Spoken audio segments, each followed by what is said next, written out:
Hi, my name's Addison Huddy, and this is episode 7 of Apache Geode by example. Today we're going to go over expiration and eviction. These are two concepts that are related, and they both begin with the letter E, so they're commonly misunderstood.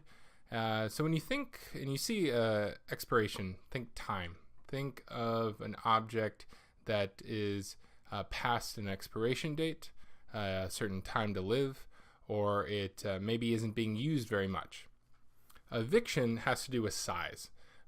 We are limited you can limit a region size and how much memory it might be able to hold, or give it a certain memory threshold, and start evicting old objects as new ones come in based off of size, or perhaps a count. So size for eviction, time for expiration. Let's take a look at some examples and try to hammer this point home. First thing we're going to look at expiration. And let's start by looking where kind of all the magic of these two concepts happen, and it's in our GFish scripts. We have a locator. We have two servers that we're going to start up. We're going to then create a region. And when we create that region, we're going to pass in some properties. The first thing we're going to do is we're going to set the entry time to live to 20 seconds. And then we're going to give an action for when that time limit hits, what to do with the object. In this case, we're going to destroy it, which means we're going to remove the key and the object from the cluster. Now, inside of the example, something pretty similar that we've seen in past episodes. We have a main method, we create a cache, we create a region. We're putting keys or integers as keys, strings as the object. We have some helper methods.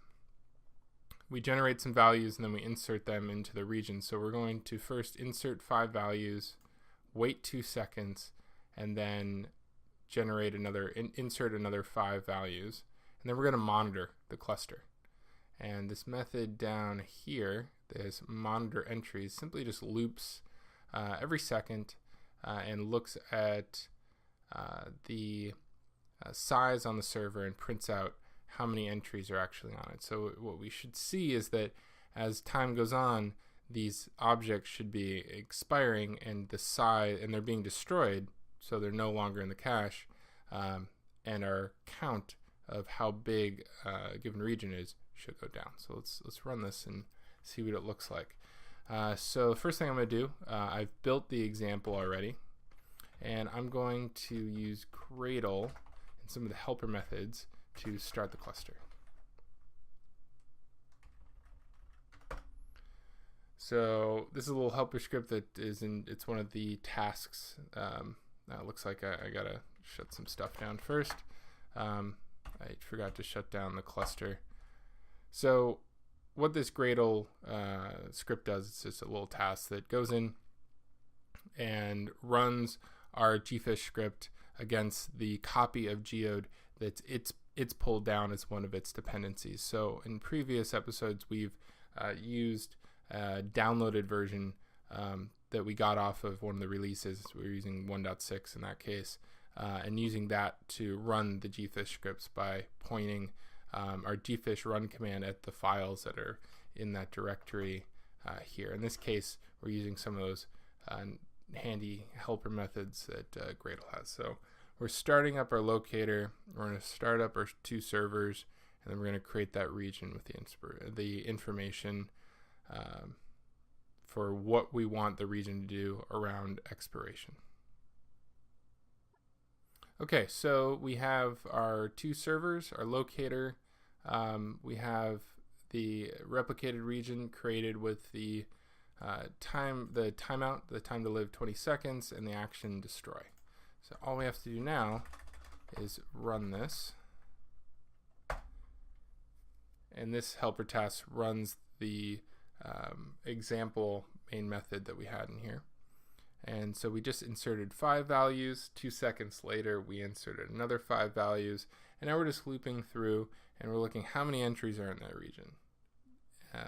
And because these should be around for 20 seconds, that's coming up soon, we should start to see these expire and be removed from the cache. So those first were expired, and then 2 seconds later, the other two expired. So that's expiration in a nutshell. Let's take a look now at eviction. But first, let's stop the cluster. Awesome, so that's done. Now let's take a look at eviction. So let's start and see where the magic's happening here in our gfish script. When we create, we're doing the same things before: locator, 2 servers. We're creating a region, and then we're just passing in eviction entry count. So the max number of objects that can exist in this region is 10, and the eviction action is local destroy. Now this is really important.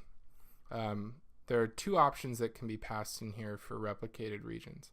The first one is a local destroy, which means we're destroying the object on whatever server the client is talking to, because we use a connection pool to connect from the client to the server.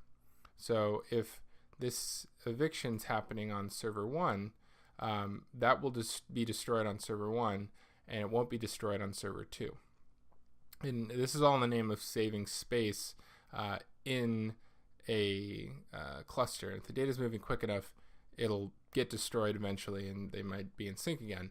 The community is working on a distributed destroy, which would be a little slower, and this here is done for speed. So you have to be really careful in this case to model your data accordingly and use these evictions in cases where the data is moving very fast and complete consistency amongst the entire cluster isn't necessary. So distributed destroy, future feature I know the community is working on, and that would fix that. The other thing we could do is we could do overflow to disk. And in that case, the action is saying, okay, it's an older entry, and we don't really want to get rid of it, but it's not being accessed that often. So we're gonna overflow to disk. Now the object isn't being destroyed in that case. Someone could use a key, grab that object. It's just going to be slower to fetch it because now it's on disk and not in memory. So we're going to use local destroy for this example. Now we're doing something really similar here. We have a main method. We're going to do 20 iterations. That'll be important in a second. We're creating a pooled connection to the cluster with this cache factory method like we've done in all the other examples. Creating a region, putting a bunch of entries, and then down here we can see that we're going to create 20 items, but we have, remember back here, a max of 10. So we should see things start to get evicted from the cache when this is run. So first thing we do, I've already built this example, and let's use our helper Gradle script to start this cluster with that gfish script that we had earlier. So we're starting a locator, we'll start a server, and create our region with those properties that we highlighted in this gfish script around the eviction count and the action.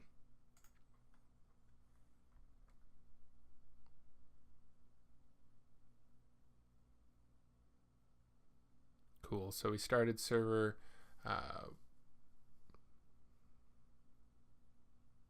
Okay, our cluster is up, and now we can see here that we're using an entry count as our least recently used eviction algorithm. We're going to destroy it locally, and that max value is 10. All we got to do is run this, and we put 20 items, entries into the cache, but we could see that the max count that we actually had in that region is 10. And we started, as we got here, we started evicting those things from the cache. I hope this was helpful in an overview of eviction and expiration and the differences.